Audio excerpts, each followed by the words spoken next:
Section 2.4 is about relations and equivalences. So although functions are used in almost every area of mathematics, we've talked about functions that you may have seen in algebra or calculus. In actuality, many relationships are not functional. For example, we cannot define a function b of x that gives the brother of x y. So recall, to be a function, you need every possible input to have an output, and that output needs to be unique. So every possible person would have to have a brother, and no person can have more than one brother. But that's just simply not the case. Some people have more than one brother, and some people don't have a brother at all. So this relationship is not a function. A relation is a more general mathematical object that describes these kinds of relationships. So the definition: a relation on a set S is a subset of S cross S. So a relation will look like ordered pairs. And if R is a relation on S, we say that A is related to B if the ordered pair, A comma B, is in the set R, the relation. We can also write this as ARB, and we read this as A is related to B. So some examples, the symbols that you've been using all throughout elementary school, the equals, the less than, the greater than, less than or equal to, greater than or equal to. Each of these symbols defines relationships on sets of numbers. For example, if we take the set 1, 2, 3, we can see that 1 is less than 2, 1 is less than 3, and 2 is less than 3. So the relation on S, defined by the less than symbol, is the set of ordered pairs 1, 2, since 1 is less than 2, 1, 3, since 1 is less than 3, and 2, 3, since 2 is less than 3. And that order does matter.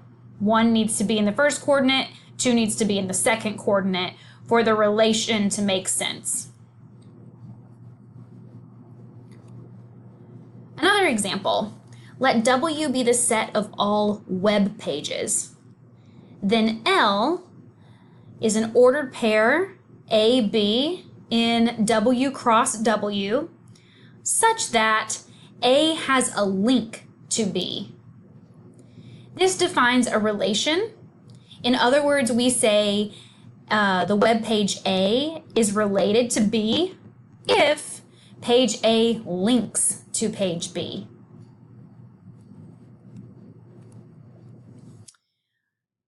So let's let R be a relation on a set X.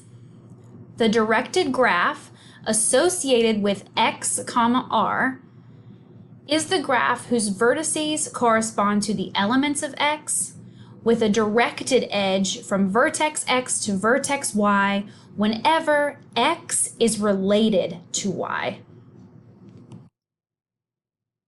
So on your test 1, I gave you a question about divides. The divides relation is represented using this vertical bar symbol. And we say A divides B, or A divides B using the symbol of the vertical line, if A divides evenly into B with no remainder. So 2 divides 4, since 2 divides evenly into 4 with no remainder, but 3 does not divide 4 evenly. So let's look at an example. Consider the divides relation on the set 2, 3, 4, 6. We want to draw a directed graph representing this relation. All right, so the directed graph is going to need vertices. And as always, the vertices will be represented by these elements. You'll have 4 vertices, 2, 3, 4, and 6. And you'll need a directed edge anytime an element divides another element. So 2, let's just start with 2. 2 divides 4. 2 divides 6. 3 divides 6. And every element divides evenly into itself. So each of these vertices, 2 divides into 2, 3 divides into 3, 4 into 4, and 6 into 6. That's going to give us a graph that looks like this. And I'm sorry for my use of Microsoft PowerPoint. This was the best graph I could draw. We have 4 vertices, 2, 3, 4, and 6.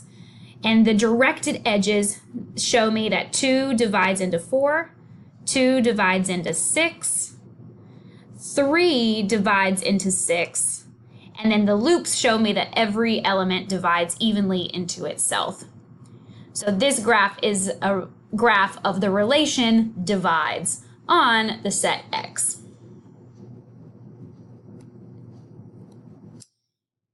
A relation R on a set S is an equivalence relation if it satisfies all 3 of the following properties. So first, an equivalence relation must be reflexive. So reflexivity says for any element A in S, A is related to A. So in English, we're saying every element in the set is related to itself. In the last example, we saw every element divides itself, so the divides relation is reflexive.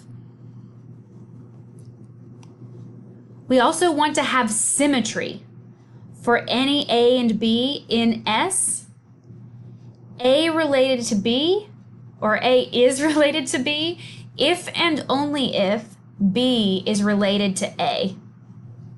So again, in English, A is related to B, if and only if B is related to A. So was the divides relation symmetric? Well, 2 divided into 4, but 4 does not divide evenly into 2, so the divides relation is not symmetric.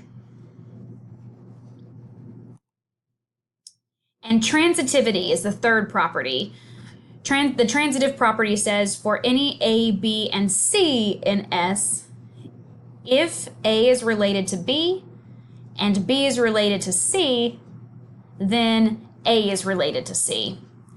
This is very similar to the transitive property of numbers that you know from high school.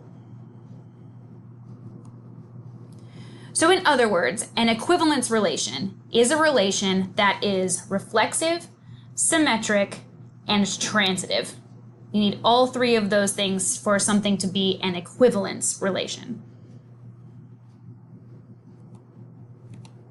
All right, let's define a relation on the integers by setting x related to y if x times y is even. Is this relation reflexive? So to be reflexive, we need every element to be related to itself.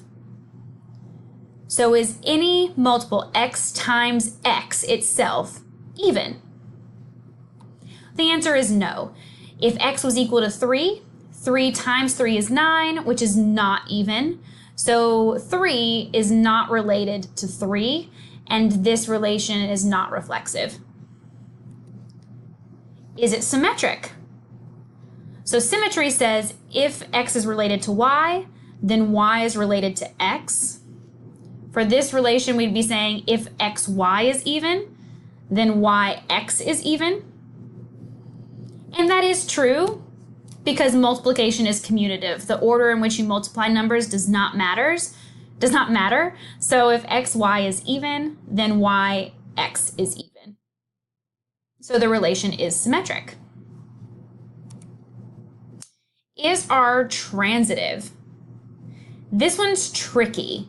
So my advice to you when you're looking at these problems is to think about the integers in several different sets. So if you're looking for examples, a good thing that I personally do is think about what happens if I choose all positive numbers, or what happens if I choose negative numbers. And also, as we saw in test 1, we can't forget to consider what happens if I choose 0 as a number. So positives, negatives, and zeros give you good examples. Also, sometimes even numbers and odd numbers give you good examples. But the trick for deciding if this is transitive is to consider 0.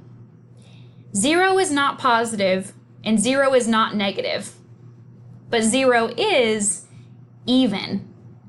It is even. If you think about the even numbers, negatives can be even. -6, -4, -2, 0, 2, 4, 6. Anything divisible by 2 is an even number by definition. So 0 is even, and that's our trick here. If we choose x equals 1, y equals 0, and z equals 3, then x times y is 1 times 0, which is 0, and even. And when we do y times z, 0 times 3 is also 0, which is even. But when we multiply x times z, 1 times 3, 3 is not even, so this relation is not transitive. When a set S has an equivalence relation on it, the set S is partitioned into subsets called equivalence classes. The union of the equivalence classes is the whole set S,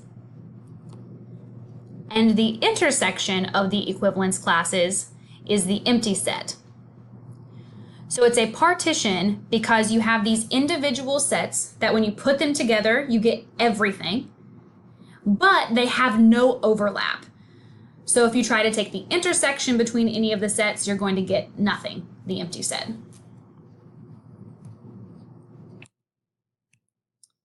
So let's let W be the set of all words in the sentence, "There are more things in heaven and earth, Horatio, than are dreamt of in your philosophy." Let's define a relation R on W. For all x, y in W, x is related to y if x and y have the same first letter. Is this an equivalence relation? So if you'd like to pause and try it on your own, you can, but you need to check to see if this is reflexive, symmetric, and transitive. And it turns out that it is. So reflexive, if, every word has the same first letter as itself, so it is reflexive. If x and y have the same first letter, then y and x have the same first letter. The order doesn't matter, so it is symmetric. And if x and y have the same first letter, and y and z have the same first letter, then x and z have the same first letter. So this is an equivalence relation, and we can write down the equivalence classes. So I just started at the beginning of the sentence and wrote down all the sets that have the same first letter. So we have the T's, their, things, than. The A's, are, and. Only one word had a starting letter of M, and so on. And you can see that if you take all of these sets together, you'll get every word in the sentence. But if you try to intersect any of these sets, there's no overlap. So you would get the empty set. In this way, these sets partition W, which would be the set containing all of the words in this sentence. So that is relations, and we'll practice when I see you on Wednesday.